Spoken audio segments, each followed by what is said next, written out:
Good evening, lecturer. My name is Reza. Today I will be representing Group 3 alongside with my other two members, Jantape and Ari. I'm going to give the country report presentation on Myanmar. So without further ado, I would like to get... First, I'm going to talk about the Myanmar geography, and then we're going to moving on to history, then to the society and the culture, and last but not least, I'm also briefly talk about the political system as well. And lastly, we're going to end this presentation with the economy. Which is the geography. When talking about Myanmar, it is important to know that where the country is located. Myanmar is located in Southeast Asia, surrounded by 5 other countries such as China, India, Bangladesh, Laos, and Thailand. And Myanmar has got an official name as the Republic of the Union of Myanmar. Interestingly about Myanmar is that unlike Cambodia or Thailand, which they divided their country into different provinces and cities, Myanmar has divided their country in 7 different states and 7 different divisions, and all of this is because of their ethnicity group. And all of the 7 states and 7 divisions are under the control of the central government located in the middle of Myanmar, known as the Naypyidaws. To that point, when mentioning about their geography, it's also important to know that Myanmar is surrounded by the mountain of all sides, as you can see in the picture right there. And moreover, the Irrawaddy River is known as the Myanmar largest river, largest river, and it also flows across the country, providing Myanmar people with plenty of water to support their daily life. More than this, it also has the Indagi Lake is the biggest lake in Myanmar, which gives Myanmar people more water for their daily living as well. And in addition to this, it also was mentioning that Myanmar consists of 800 islands spread across its sea as well.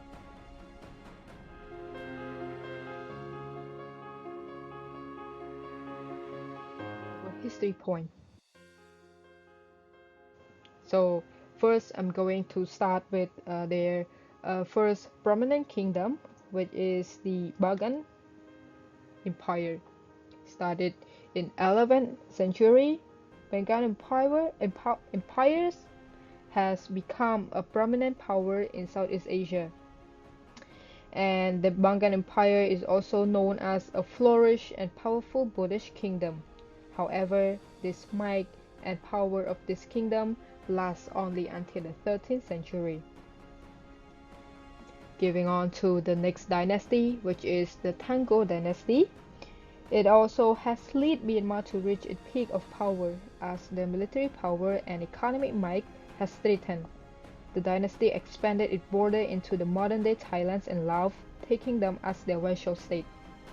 Moving forward into the 1824, just like many countries in Southeast Asia, Myanmar cannot escape the same fate.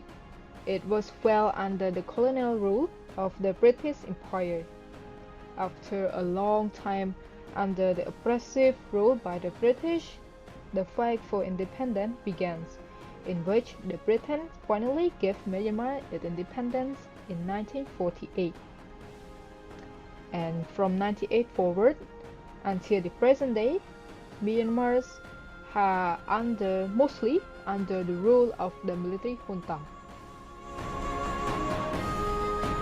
To our third point, which is their culture. Myanmar is known for its beautiful culture as well. So we will start off with the religion. Myanmar is known as the Buddhist dominant group, with more than 90% of the whole population are Buddhist. And alongside with Buddhism, they also has minority religious group as well, such as Muslim and Christian. And when discussing about Myanmar, it should not ignore the important aspect of their society as well, in which ethnicity play a very important role. Myanmar consists of over 135 official ethnic groups, and there are at least 8 ethnic groups that dominate the society. And these groups are first the Bama, also known as the Burmese, the Shan, Karens, Rakhines, Chins, Morns, Kachin, and last but not least, the Kaya. Here are the honorable mention from our presentation, which is the beautiful landmark of Myanmar that is a must-see. It's a must-see site that you should not miss if you ever have a chance to visit Myanmar. First is the Bagan Temple. Bagan Temple is a symbolic importance of the one mighty Bagan Empire. It's right over a thick jungle showing magnificent view. And moving on is the Mahamuni. On the other hand, is also one of the tourist destinations worth visiting as well. And last but not least, the Kotodor Pagoda is also a must-see tourist spot for one to visit, a site that which you should not ignore. And here is the end of the culture and society. On to another important point as well, which is the political system. As I mentioned earlier, that Myanmar has been ruled under the military junta for many decades already, so their system is kind of biased to military as well. Political system. Firstly, according to their constitution, that drafted by the military itself in 2008, it clearly stated that Myanmar is defined as a unitary parliamentary republic, and because of its rule under the military for so long, this constitution has given an opportunity to multi-party election, which was taking place in 2010 for the first time ever. Government of Myanmar is also divided into 3 different branches. First is the executive, legislative, and judicial. So, moving on to their foreign policy, as Myanmar has been ruled under the military regime for too long, it used to adopted the isolationism policy, which was affected their economy so much, and it has severely impact on their development as well. But later on, it started to use an open door policy, which they started to build connection and diplomatic ties with other foreign countries. Myanmar also joined international community, international organization, and ASEAN to continue enhancing the relationship with their neighbor country and also in Southeast Asia as well. Myanmar has clearly stated that they are adopted and practice an independent and non-aligned foreign policy, and this policy as well was adopted during the Cold War in order to ensure that Myanmar did not want to get between the super major power competition at all. So now let's moving on to our last point, which is the economy. Myanmar is a very resourceful country, and it also ranked at number 7 as the largest economy in Southeast Asia. And even though the majority of its people still suffer from poverty, Myanmar still see an increasing in its economic development over the year. Now, let's take a look at its GDP growth over the last 3 years. As I mentioned before, Myanmar has seen a growing number in their GDP growth. Let's begin from the 2019. Their GDP growth was recorded at 68.7 billion US dollar, and this number is a 2.31% increase from 2018. And in 2020 it also continued to increase to 78.93 billion, which is a very high number, and also it also recorded as a very high increasing percentage rate from 2019 as well.